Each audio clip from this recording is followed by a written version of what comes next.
Buenas tardes. Nosotros somos estudiantes de la Universidad Católica de Colombia, de la carrera de Psicología. Nos encontramos en octavo y séptimo semestre. Y el fin de esta entrevista es netamente académico, es pues para aportar a nuestro conocimiento. Y la información que su merced nos brinde va a ser netamente académica. Tiene un grado de confidencialidad y va a ser simplemente para el uso de nuestros estudiantes y nuestro docente.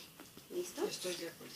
Listo, sí señora. Entonces, em, la- el tema que vamos a tratar es sobre la eutanasia, ¿sí? Entonces, ¿cuál es su nombre? Mi nombre es Carmen Ochoa, soy la directora de la fundación. Listo. ¿Cuál fue la razón por la que se decidió conformar esta fundación? Porque no había en su momento documentos en los cuales las personas pudieran expresar su voluntad de morir dignamente. Sí. Entonces, pues, para que existieran esos documentos y se dieran a conocer y las personas supieran que tienen derecho a una muerte digna, que existen unas alternativas de muerte digna y que pueden acceder a ellas. Ok. ¿Qué profesión tiene usted? Yo soy odontóloga con especialización en bioética. Ok. ¿Qué funciones tiene dentro de la fundación? Me decía que es la... Soy la directora ejecutiva, entonces hay una parte que es la labor administrativa y otra parte que es la de orientación y toma de decisiones a los pacientes y sus familias al final de la vida. También represento a la fundación como representante legal y ante otras instituciones. Ok. ¿En qué caso se considera que sí se debe tomar la decisión de la eutanasia? A ver, ciñéndonos a lo que dice la ley, ¿cierto? Que nosotros pues, obviamente nos acogemos a la ley, la sentencia de la Corte Constitucional que despenalizó la eutanasia lo hizo para el caso de los pacientes con una enfermedad en estado terminal, con un intenso sufrimiento que no se puede aliviar de otra manera, por petición del propio paciente y que lo lleve a cabo un médico. Sí. Esas serían como las reglas que hay para poder realizar la eutanasia. Ok. ¿Cómo es el proceso de las personas que deciden tomar esta decisión?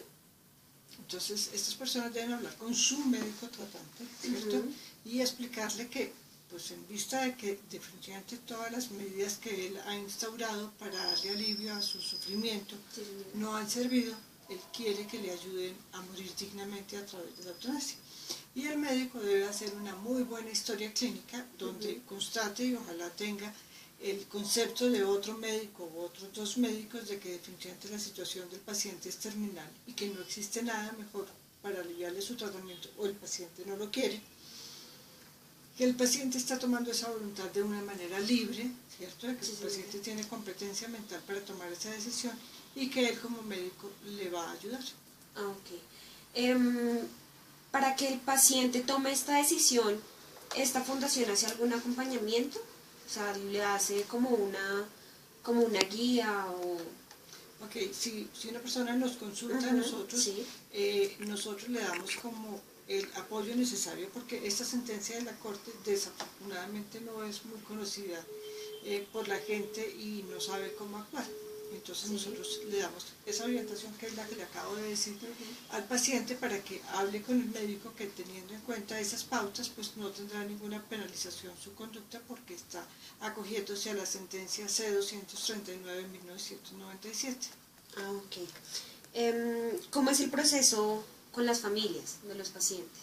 Bueno, en general el paciente está muy seguro de su decisión, ¿cierto? El paciente es el que ha vivido la situación en que no le puede aliviar su sufrimiento de otra manera, pero la familia nunca como que ha validado, ¿cierto?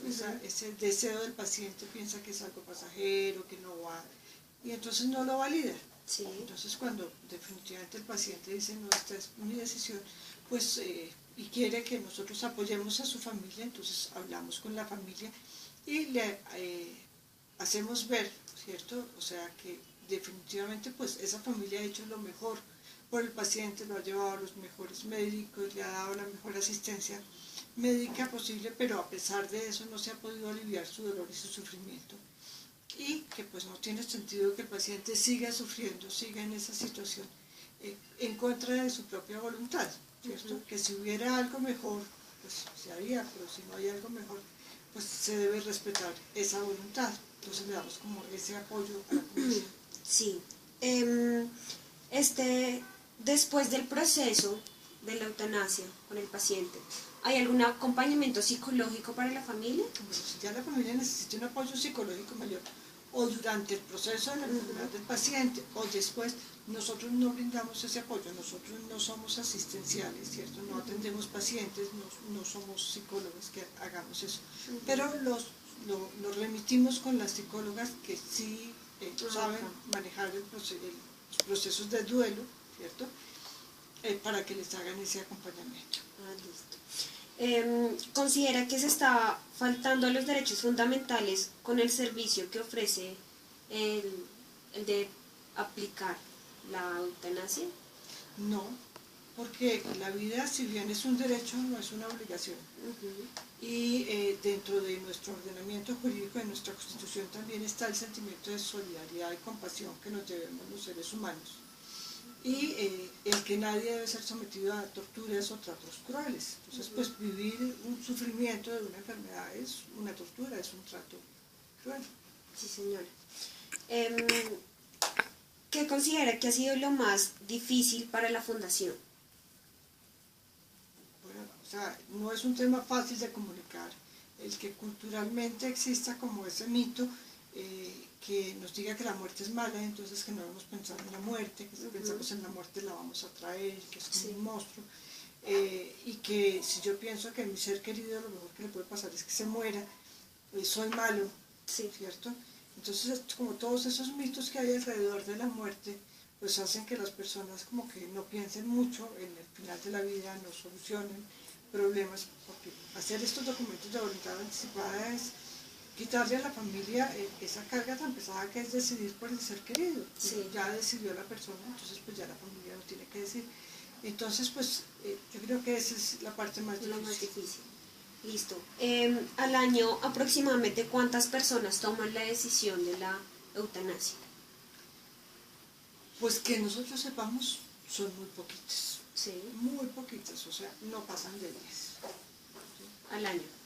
Que nosotros sepamos. Yo le diría que no pasan de 10. Porque como no es la única alternativa a muerte digna, también están los cuidados paliativos, ¿cierto? El alivio del dolor y de los demás síntomas. Entonces muchísimos casos son para limitación del esfuerzo terapéutico, para cuidados paliativos. Para la eutanasia es un grupo muy pequeño, que yo le diría más o menos.